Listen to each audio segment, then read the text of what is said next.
It's time. Channeling my inner Bruce Buffer. That was pretty weak. Regardless, it is that time of year where many of us resolve to be different, to do different, to become different, to get different, to have a different experience. We resolve, we make resolutions. And why wouldn't we? Why wouldn't we make resolutions? Why wouldn't we have hope for a better tomorrow? Why wouldn't we be striving for more, for better, for different? Obviously, maybe not obviously, but I do not advocate for pursuing different, more, bit different or better just for the sake of doing that. I do believe that our prime directive, our major motivating driver as human beings is to realize our fullest potential. So I am a person who I'm all about New Year's resolutions. That being said, I don't have any.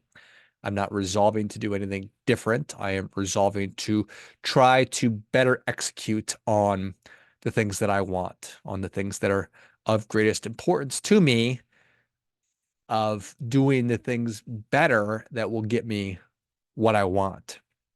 And there's a lot going on, obviously. A lot going on in the world. I am about to go on a bit of a tangent, short one.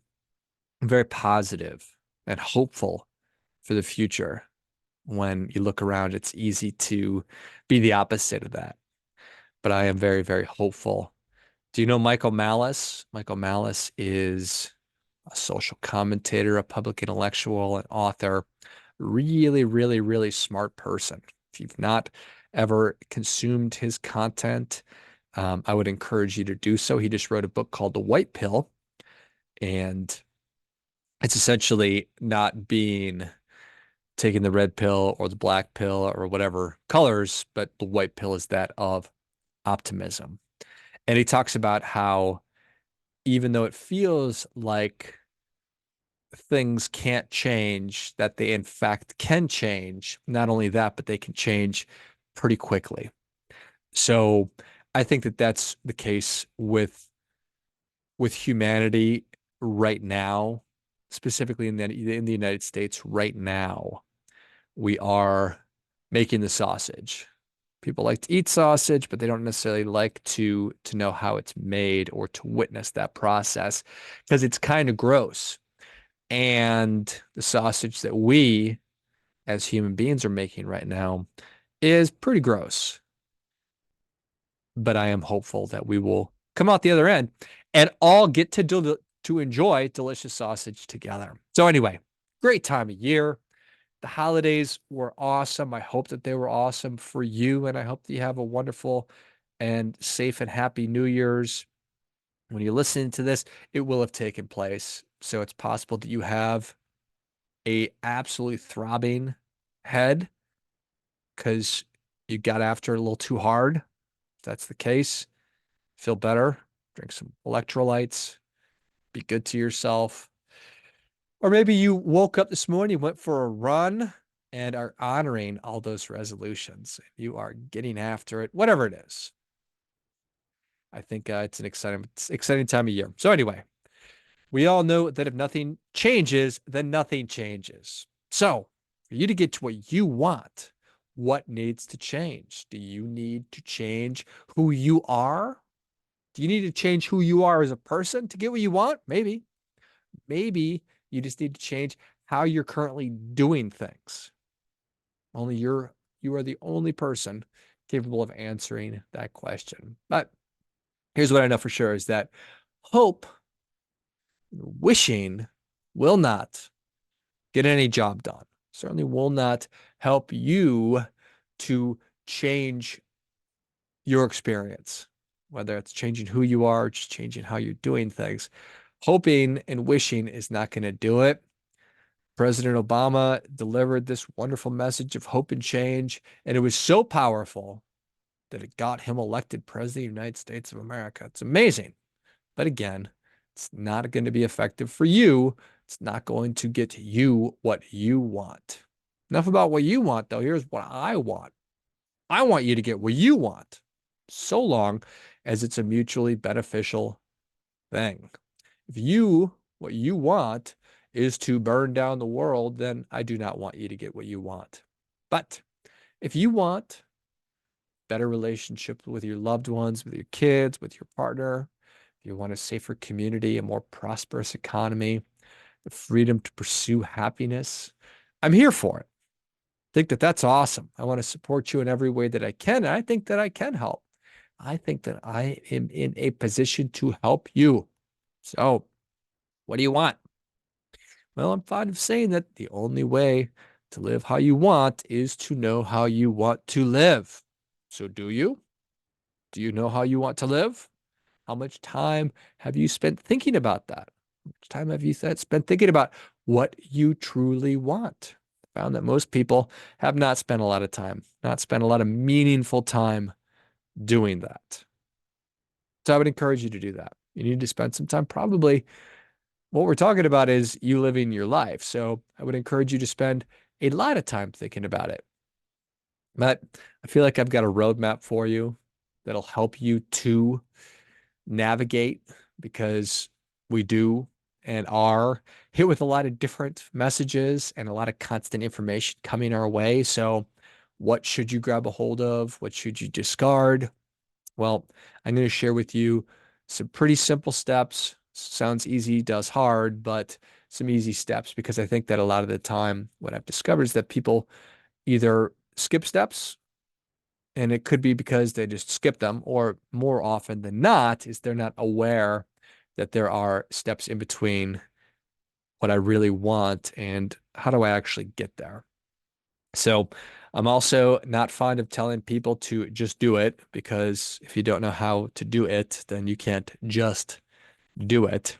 So I have steps for you. So let enough of me telling you that I have steps. Let's just talk about the steps. So, step number one is deciding what it is that you want. Okay. So, let's just go with this. I want to have a better relationship with my kids. Okay. So, step number two is to really dig in and think about what your existing beliefs and emotions are around your relationship with your kid. Let's just say with your son. So step number one is I want to have a better relationship with my son. Step number two is what are your existing beliefs about being a parent, about your relationship with kids, about children, specifically your child, your son in general? What are they? Well, if you want to have a different one or a better relationship, that suggests to me that the current relationship is not optimal. Probably good enough, but it's not great and it could be better, which is true of most human relationships and most human interactions. I endeavor to have better relationships with my two boys and my daughter and my wife and all my other loved ones, for sure. So, what are your existing beliefs and emotions around your kid, and about your relationship with your kid, and about your role as a parent? Does that sound obvious? I don't think that it is. So, what are your existing beliefs? What do you believe that a parent should be? What, well, let's use me. What do I believe that my role as a father should be to my son? What do I believe that my son's role should be as a son to his father? What is and makes for a successful and healthy relationship? Am I a bulldozer? Am I removing all obstacles? Am I a helicopter dad? Am I constantly above him, looking down and micromanaging?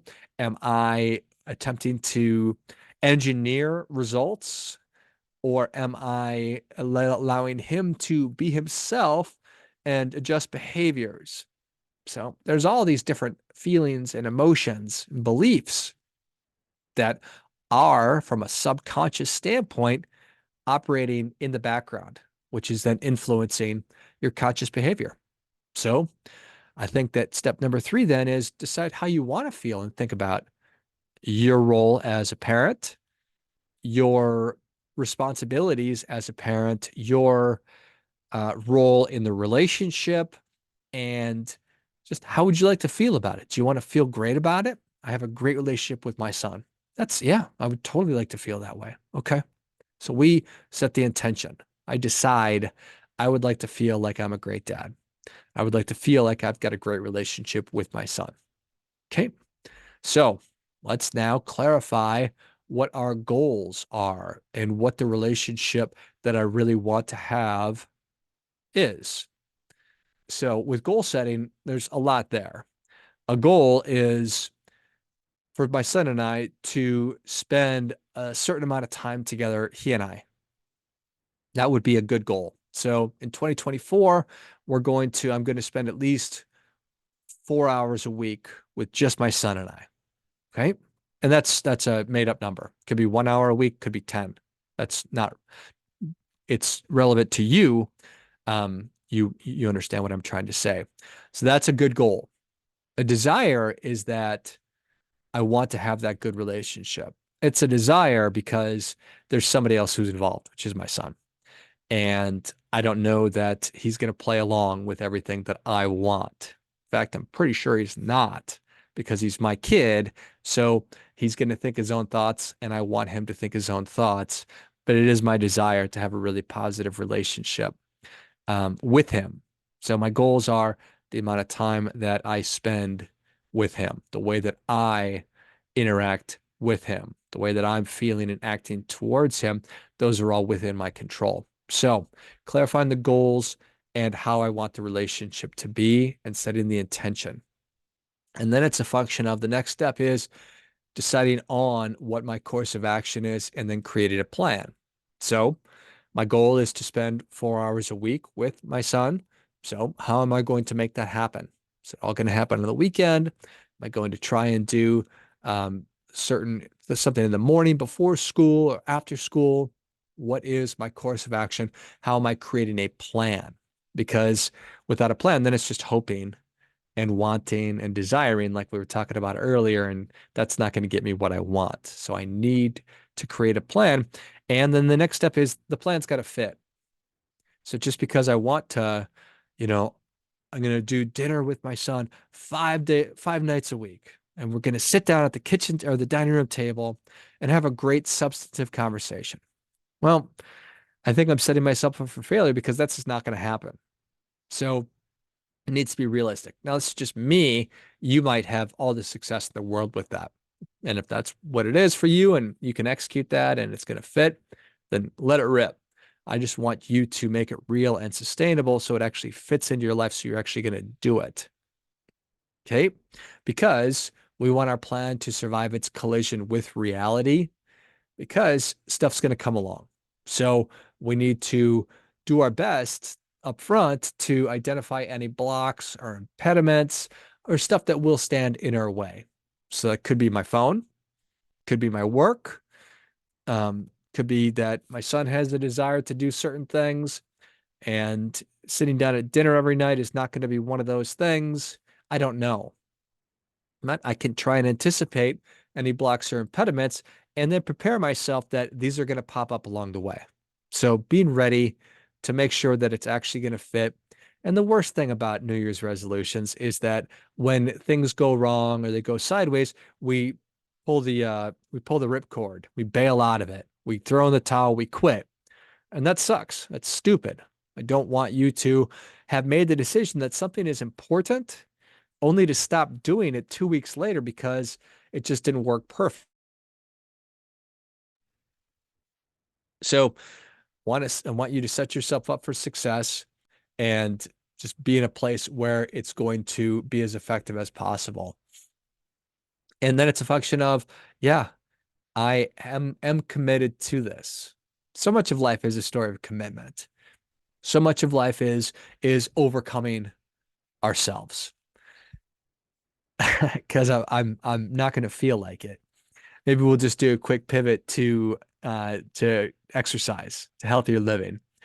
If my New Year's resolution is to wake up and exercise every morning, well, and I'm not in the habit of doing that, I already know it's going to take some doing because I've been exercising every freaking morning for years and it's still a struggle. It's still, it's like I'm negotiating with terrorists, me in this example being the terrorist. because I don't always want to get out of bed. This morning was a super big struggle. Didn't want to do it. Sat there, sat up in bed. That's the first step. Sit up, get the covers up, sit up, stand up. Recognize it's going to happen. So how do we overcome ourselves? How do we overcome ourselves in service of the things that we really want? Because if we're talking about exercise, exercising for the sake of exercising isn't going to get the job done. So why is it that you're really exercising? I do it because of my kids. I'm 45 years old. I've got a 7-year-old, a 4-year-old, and a 7-month-old. So I've got to get my butt out of bed. I need to be doing cardiovascular exercise. I need to be doing strength training. I need to be doing stretching because I endeavor and will beat these kids at sports for as long as I possibly can.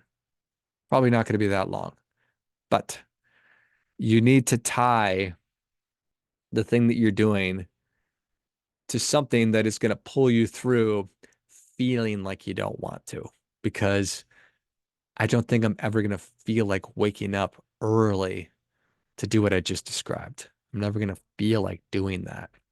So we need to be able to overcome ourselves, to create the mechanisms in place, to create structure in place, to create habits and routines, which will lead me to becoming successful. Just the whole idea of knowing versus doing, it's such a massive, there's a gulf in between those two things. I can intellectually know what I need to do to get in shape, but to actually do it and to put myself in position to do it, that's the trick. So I talk about success rituals. If you've not read the Purpose Book, really encourage you to read the Purpose Book. You can access it for free on moneyalignmentacademy.com. You can find it. If you're interested in doing that, you can. You can buy it on Amazon. And it's awesome. I'm horribly biased, but the whole idea here is it's the purpose is why you do things. Goals are what you want. Beliefs are who you are, and habits are how you do things. And in the interest of figuring out how we overcome ourselves, it comes down to habits and it comes down to what I call success rituals. So figuring out what it is you want, what it's going to take to get there, how can I create habits around that? Because if I don't have a habit, then I'm not going to do it. So it's habits plus the routines that really does equal a success ritual. That's the fastest way I've ever described that. But a habit is I do a certain thing at a certain time. And the routine is how I actually do it. So the steps in doing it. So the habit is I wake up in the morning to exercise. And then the routine is alarm goes off. I get my ass out of bed. I walk out of my bedroom, turn on the coffee maker. I have a little bit of water. I walk to my bike. I have an exercise bike in the house. I get on the bike. I ride it. I then, when I'm done, I come out. I do some email stuff, some stuff for the podcast. I drink a bunch of water. I stretch, have some coffee, take a shower. So that's how I do it. I execute on it. It's easier for me because I will normally have an obligation, a scheduled recording of a podcast really first thing in the morning. So in order for me to do the things to complete my routine, which I just described, um, there's something that I absolutely have to do. So what you have to do could be, get the kids out the door, could be getting to work on time, whatever it is, figuring out where your habit will fit is such a key thing. So do I know how to do it? Do I want to do it? Why do I want to do it? Does this fit into my life? And how can I plug this new habit into something that I'm already doing? It's tricky to create new ones. Absolutely doable. Harder. Um, we just need to think it all the way through. The more we can be considerate and thoughtful about what is really most important to me, and then to create a compelling vision for our future, one that pulls us towards it. I think that's the trick versus me white knuckling it, gritty, clenching my teeth and trying to get myself and force myself to do things, which I can do and have and still do, but it's not super sustainable. So the more habits we can create, the more routines, and then rituals is a success when the thing that we're trying to do is tied to something that we really want or desire. I think that that's the trick. So you, my friend, are fully capable of living the life you want. I want you to get what you want. You're capable of it. You're worthy of it. I even think that you deserve it. But you are not entitled to it, no matter what anybody tells you. If people are telling you that you're entitled to everything that you want, well, you're listening, talking to the wrong people. You are not entitled to anything. It's all available to you, but it requires investment, also known as sacrifice. Investment's just a better term. It's a euphemism. Requires investments. Those must be made.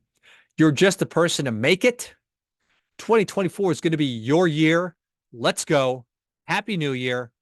Do your part by doing your best.